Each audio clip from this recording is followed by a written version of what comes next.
ஆதிக் பிரதருக்கே தெரியும் நீங்கள் என்ன மாதிரியான ஒரு ஸ்டெப்ஸ் கொடுப்பீங்க, எப்படிப்பட்ட கொரியோகிராஃபர் இருக்குன்னு. நீங்கள் மார்க் ஆண்டனி பண்ணதுல இருந்தே அவங்களுக்குள்ள ஒரு வேவ் இருந்திருக்கும். அது உங்களுக்கு எவ்வளோ ஹெல்ப்பாக இருந்தது? அவர் காலேஜ் படிக்கும்போது நான் டான்ஸராக இருந்தேன். அப்போலேருந்தே ஃப்ரெண்ட்ஸ் ப்ரோ.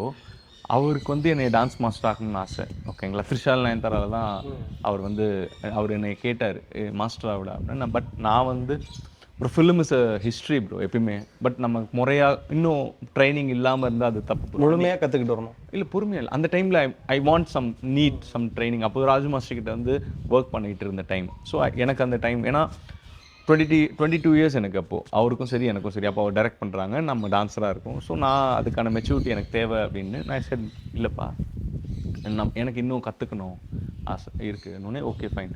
அப்புறம் எனக்கு மாஸ்டர் ஆனதுக்கப்புறம் நித்யானந்தாவோட வாய்ப்பு எனக்கு கொடுத்தாங்க.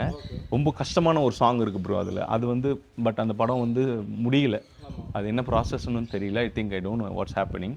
ஸோ அதில் வந்து என்ன அவர் வந்து okay he's capable for work அப்படின்னு.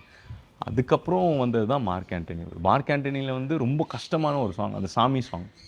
அதுவும் ப்ளஸ் எஸ்ஜே சூர்யா சாரோட ஓப்பனிங் சாங். அப்புறம் பஞ்சு மிட்டாய் சேலக். ஸோ ரொம்ப பயங்கரமான ஒரு சீக்வன்ஸ்லலாம் கொடுத்ததுனால அவர் என்ன யோசிக்கிறாருன்னு அதை எலிவேட் பண்ணும்போது he is very happy.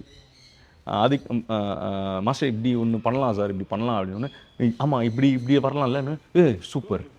So அந்த எக்ஸைட் ஆகும்போது ரேப்போ பர்ஃபெக்டாக எனக்கு வந்து ரொம்ப பெரிய ஒரு ஆப்பர்ச்சுனிட்டி, ரொம்ப பெரிய ஒரு ஒர்க் இதில் ஜிபியூவில் கொடுத்துருக்காங்க.